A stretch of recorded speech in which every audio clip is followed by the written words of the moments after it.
Bonjour, cette leçon porte sur le calcul des coûts complets dans le cas d'une entreprise industrielle. Alors, rappelons pour commencer que la méthode des coûts complets a pour objectif de calculer le résultat bénéfice ou perte réalisé par une entreprise pour chacun des produits qu'elle fabrique et qu'elle commercialise. En effet, la comptabilité générale est insuffisante puisqu'elle ne donne que l'ensemble des charges et des produits pour une année donnée, sans les détailler par catégorie de produits. Donc nous allons appliquer cette méthode dans le cas d'une entreprise industrielle, c'est-à-dire une entreprise qui fabrique les produits qu'elle vend. Alors commençons par quelques rappels sur la méthodologie. La première étape consiste à distinguer les charges directes et les charges indirectes.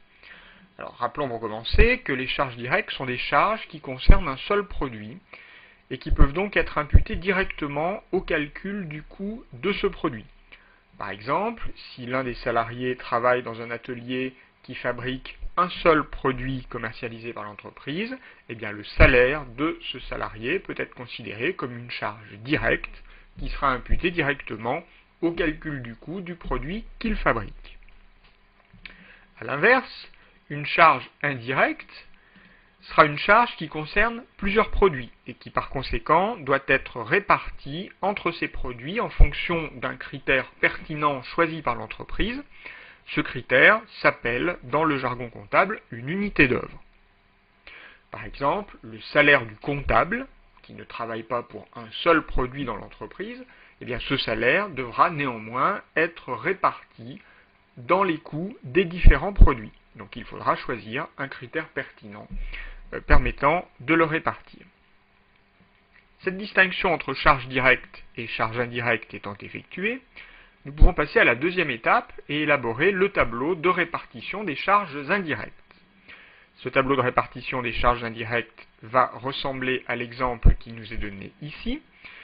Donc nous allons répartir les coûts dans des centres où l'on va distinguer à la fois des centres auxiliaires et des centres principaux. Les centres auxiliaires sont des centres qui regroupent des fonctions communes à plusieurs activités et dont le coût va être réparti entre les autres centres utilisateurs. Par exemple, les services administratifs de l'entreprise travaillent pour l'ensemble de l'entreprise et fournissent des prestations aux services approvisionnement, à la distribution et aux ateliers. Donc nous allons répartir les coûts de ce service administration dans ces autres centres. Bon, même chose dans notre exemple ici pour le centre entretien. Les centres principaux, eux, bien, ce sont les centres dont les coûts seront affectés au coût des produits. Donc, dans notre exemple, le service approvisionnement va servir à calculer le coût d'achat des matières premières achetées. Les centres de fabrication, c'est-à-dire ici les deux ateliers, vont nous servir à calculer le coût de production des produits fabriqués. Et notre centre de distribution va nous servir, quant à lui, à calculer le coût de revient des produits vendus.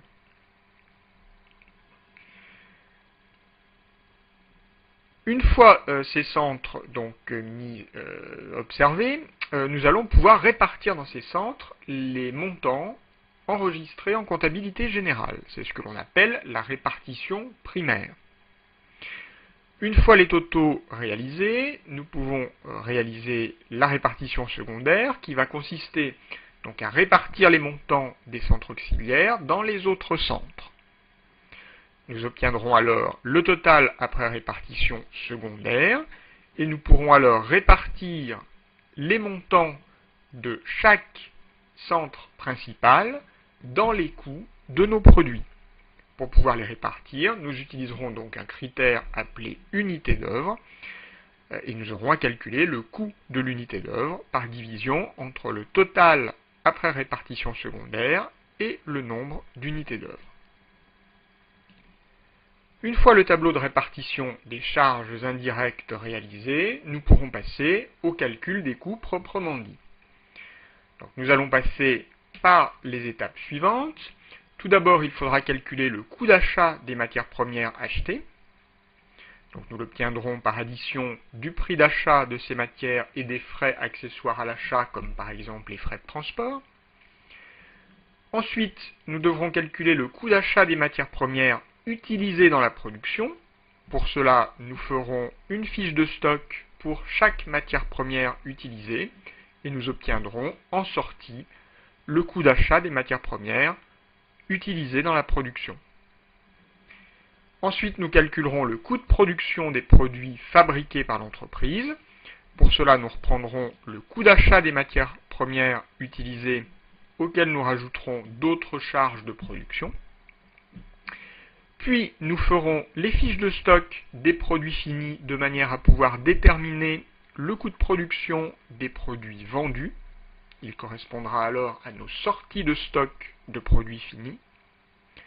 Et enfin, nous pourrons calculer le coût de revient des produits vendus en ajoutant au coût de production des produits vendus le coût hors production, c'est-à-dire l'ensemble des frais concernant la distribution et l'administration.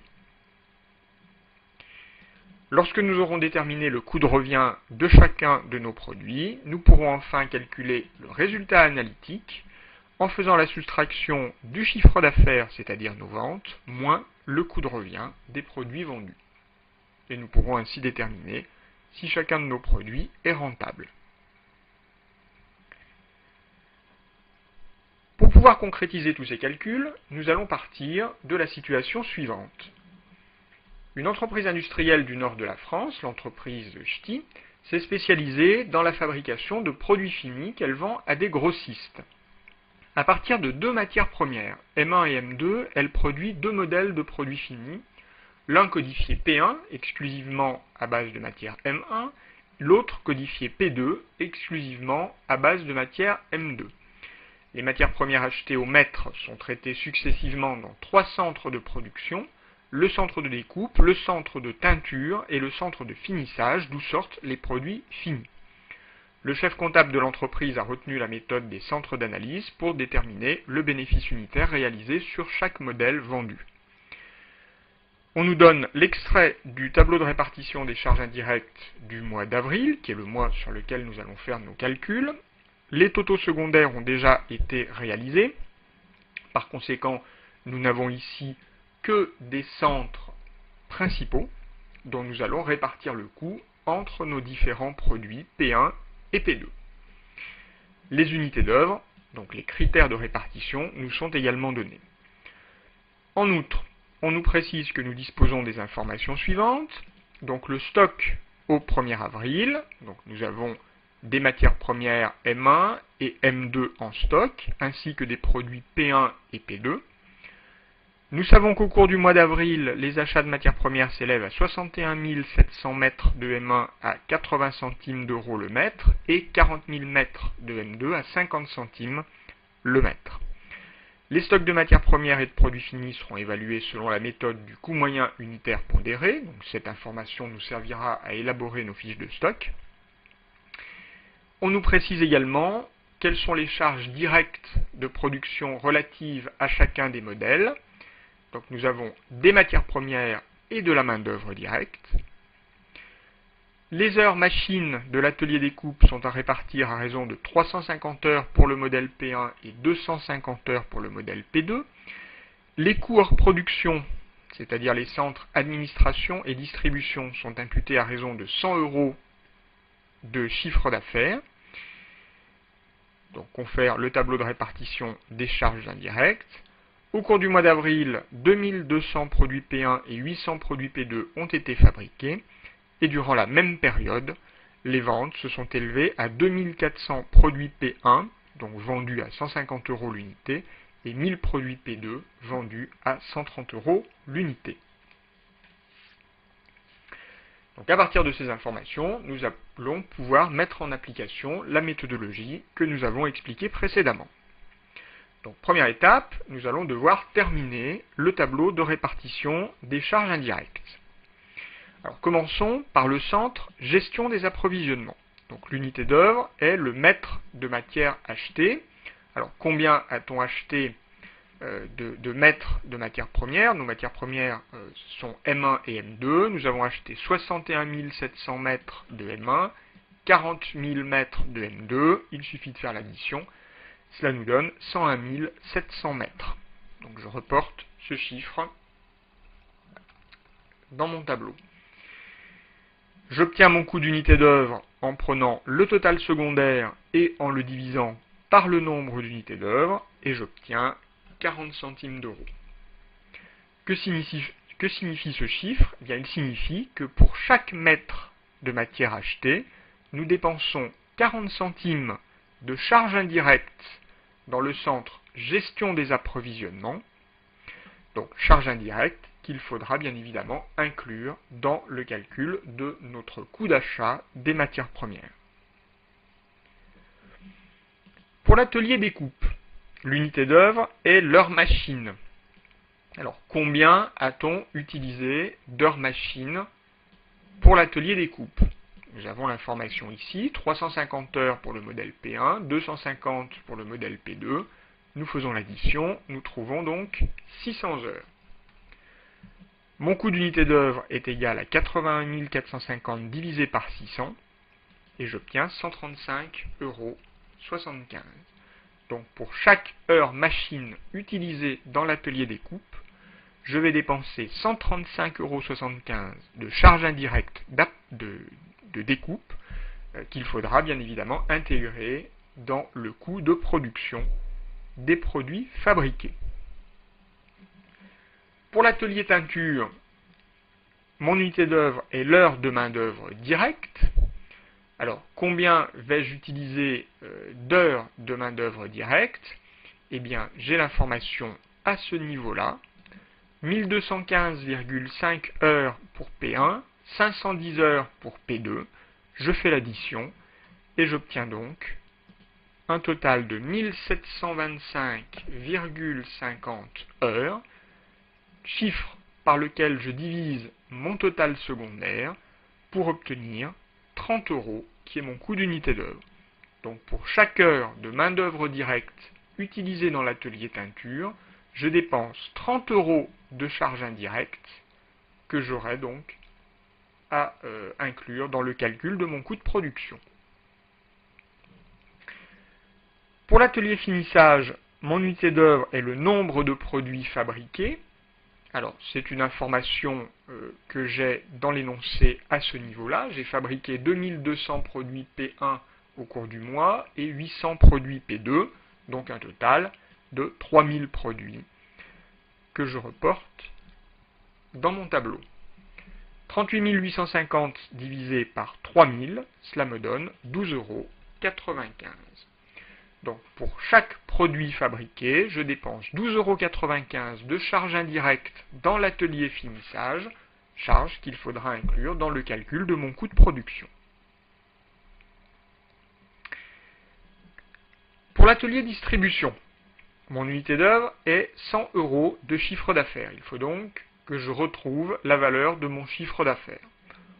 Eh bien, la dernière information de l'énoncé m'indiquait quelles avaient été les ventes et à quel prix. Donc 2400 fois 150 plus 1000 fois 130, j'obtiens 490 000 €, et donc mon coût d'unité d'œuvre étant de 100 €, 490 000 divisé par 100, cela me fait 4900 unités d'œuvre. Je fais ma division habituelle et j'obtiens 7,50 € pour le coût d'unité d'œuvre du centre distribution. Donc chaque fois que je vais avoir 100 € de chiffre d'affaires, je vais dépenser 7,50 € de charges indirectes de distribution qu'il me faudra intégrer pour calculer mon coût de revient. Je procède de la même manière pour l'administration générale. L'unité d'œuvre est la même. Donc, je reporte 4900 et le calcul me donne 2,50 €.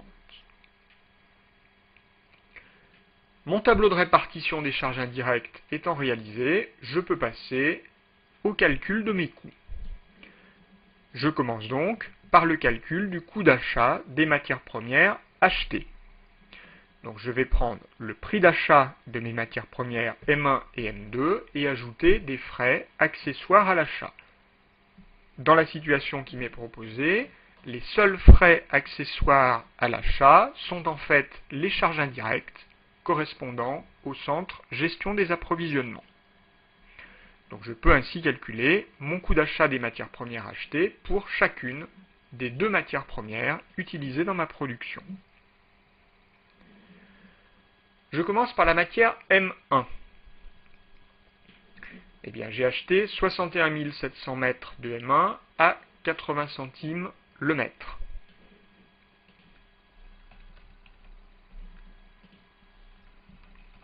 Cela me fait un total de 49 360. Pour la matière M2, je trouve l'information au même endroit dans l'énoncé. J'ai 40 000 mètres à 50 centimes d'euros le mètre.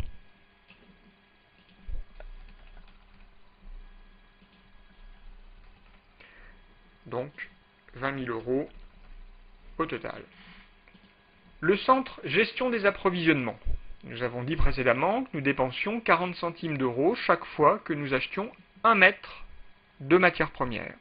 Eh bien, nous avons acheté 61 700 mètres de matière M1 et cela nous coûte donc 40 centimes le mètre.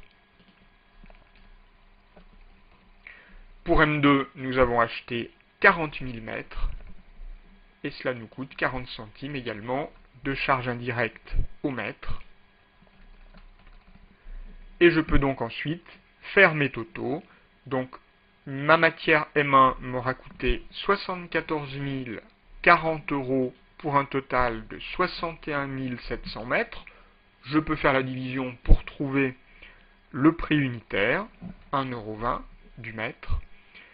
Et mes 40 000 mètres de matière M2 m'auront coûté 36 000 euros, c'est-à-dire 90 centimes le mètre. J'obtiens donc le coût d'achat des matières premières achetées. Ce qui m'intéresse dans mon calcul, c'est de connaître le coût d'achat des matières utilisées. Je vais donc procéder à l'élaboration de fiches de stock. Et je vais donc élaborer une fiche de stock par matière première. Je vais commencer par la matière M1. Alors, quel était mon stock initial de matière M1? Eh bien, d'après mon énoncé, mon stock au 1er avril s'élevait à 11 300 mètres pour un total de 12 100 euros. Peu importe le prix unitaire, il ne me servira pas dans la suite de mon calcul. Les entrées, eh bien, les entrées correspondent aux matières premières qui ont été achetées au cours du mois d'avril. C'est ce que j'ai calculé dans le tableau précédent. Donc je n'ai plus qu'à reporter cette ligne. Donc 61 700 mètres, bon, qui m'ont coûté 1,20 €, je vais le noter puisque je l'avais calculé, mais ça n'est pas une obligation, pour un total de 74 040 euros. Je fais mes totaux. En quantité, j'obtiens 73 000 mètres. En euros, cela me donne 86 140 euros. Et donc, si je fais 86 140 euros divisé par 73 000 mètres, eh bien, j'obtiens le prix moyen d'un mètre de matière utilisée, en l'occurrence 1,18 €. Cela correspond au coût moyen unitaire pondéré. Et je réutilise ce coût moyen unitaire pondéré pour valoriser mes sorties et mon stock final. Combien a-t-on sorti de mètres de matière première 1 pour notre fabrication du mois d'avril? Eh bien, c'est une information que nous avons à ce niveau-là dans notre énoncé. Nous avons consommé 65 000 mètres de matière M1. Donc je reporte ce chiffre en quantité sortie des stocks. Cela me fait un total de 76 700 euros et il va me rester donc par conséquent 8 000 mètres en stock pour un total de 9 440. Je peux revérifier rapidement les totaux de mes colonnes. j'ai bien 73 000 ici, comme dans la colonne de gauche, et j'ai bien ici 86 140, comme dans la colonne de gauche. Évidemment, le coût moyen reste à 1,18. De la même manière, je peux faire ma fiche de stock pour la matière M2. En l'occurrence, j'avais ici 8000 mètres à 60 centimes en stock initial. Et j'ajoute donc en entrée mes calculs de l'étape précédente, à savoir 40 000 mètres à 90 centimes pour un total de 36 000 euros. Cela me donne donc un total de 48 000 mètres qui m'auront coûté 40 800 euros, ce qui me donne un coût moyen unitaire pondéré de 85 centimes que je reporte dans l'autre partie du tableau. Combien ai-je sorti de mètres de matière M2 pour ma fabrication du mois? Eh bien, j'en ai sorti 30 000 mètres.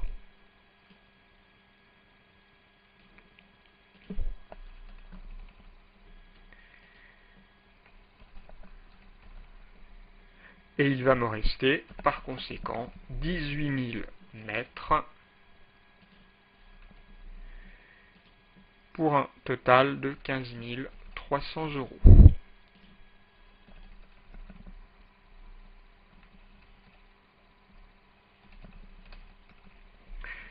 Par conséquent, mes fiches de stock me permettent de connaître ici pour la matière M1 et là pour la matière M2 le coût d'achat des matières premières utilisées, c'est-à-dire des matières premières sorties des stocks pour être transformées.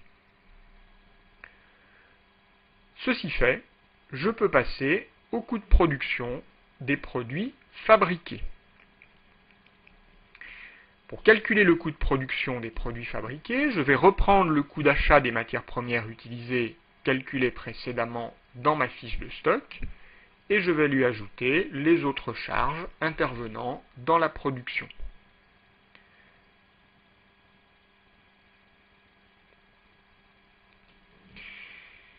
Et je vais donc faire ce calcul pour mes deux produits, P1 et P2. Alors, quel est le coût d'achat des matières premières utilisées P1? Eh bien, je vais l'avoir tout simplement ici, dans ma fiche de stock, en sortie. Donc, je vais pouvoir recopier 65 000 mètres à 1,18 € pour 76 700 euros. De la même manière pour P2, j'aurais sorti 30 000 mètres à 85 centimes.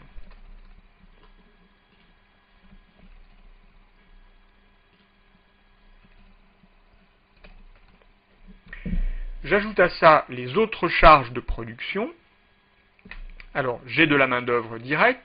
Cette main-d'œuvre directe était mentionnée à ce niveau-là dans mon énoncé. Pour P1, 1215 heures et demie à 20 € de l'heure.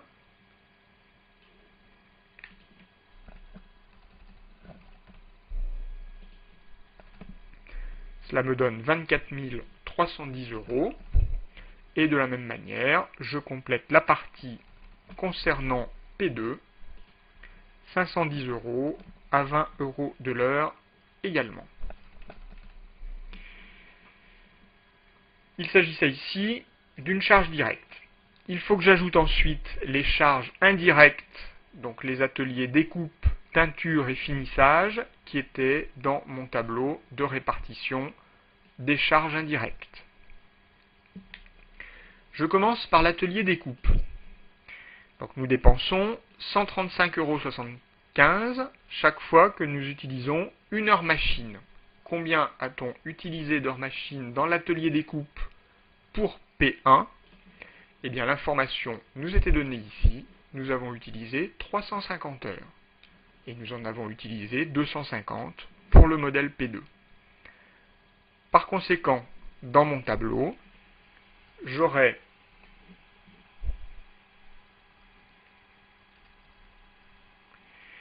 donc 350 heures qui chacune vont me coûter 135,75 € de charges indirectes pour P1 et pour P2, 250 heures qui vont me coûter toujours 135 € et 75 centimes.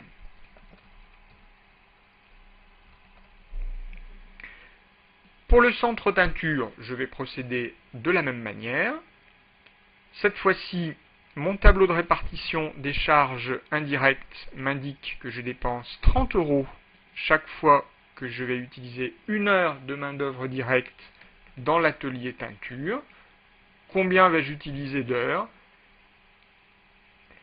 Eh bien, j'ai l'information ici, 1215,50 heures et 510 heures, respectivement, pour P1 et P2. Donc je reporte ce calcul dans mon tableau.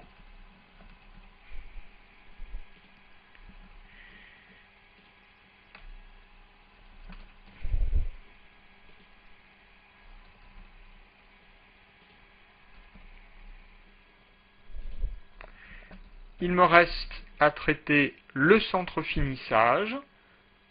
Pour ce centre, nous avons trouvé ici que nous dépensions 12,95 € chaque fois que nous allions fabriquer un produit. Eh bien, combien a-t-on fabriqué de produits? Nous en avons fabriqué 2200 de la référence P1 et 800 de la référence P2. Donc, dans mon tableau, je fais ma multiplication. 2200 produits P1 qui me coûte 12,95 € de charge indirecte dans l'atelier finissage et 800 produits P2 qui vont me coûter la même chose. Ceci fait, je peux faire l'addition de mes coûts. J'obtiens pour P1 213 387,50. Alors, ceci pour un total de 2200 produits. Quant à mes 800 produits P2, eh bien, ils m'auront coûté 95 297,50 €. Une fois le coût de production des produits fabriqués calculé, je vais pouvoir en déduire le coût de production des produits vendus. Pour le faire, je vais devoir, comme indiqué dans ma méthodologie, réaliser une fiche de stock pour chacun de mes produits finis. Nous allons donc commencer par le produit P1. Alors nous avions un stock initial de produits P1 qui nous était mentionné à ce niveau-là, 300 produits pour un total de 27 237,50. Donc je reporte ce stock initial dans ma fiche de stock.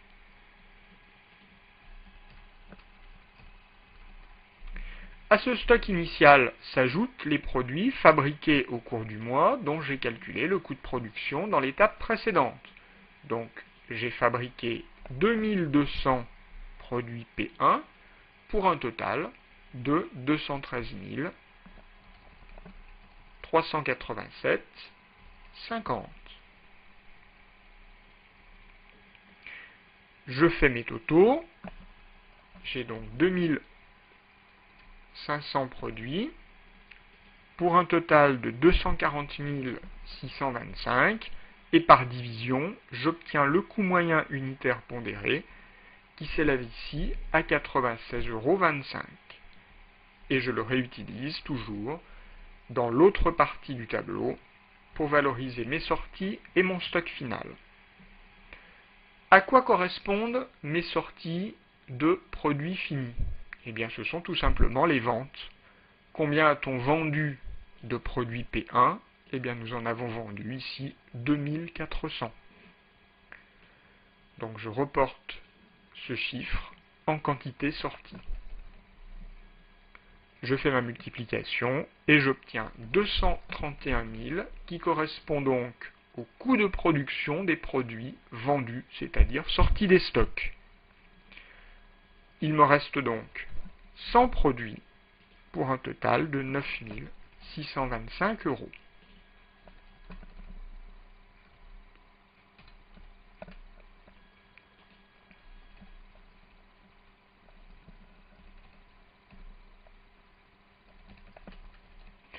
Je procède de la même manière avec le produit P2. J'avais un stock initial de 400 unités pour un total de 46 602,50 et j'ai fabriqué au cours du mois 800 produits dont le coût de production s'est élevé à 95 297,50 €. J'en déduis mon coût moyen unitaire pondéré, 141 900 divisé par 1200, j'obtiens 118,25 € que je réutilise dans la deuxième partie du tableau. Combien a-t-on vendu de produits P2? Eh bien, nous en avons vendu 1000, donc pour un coût de production égal à 118 250 €, et il me reste à la fin du mois 200 produits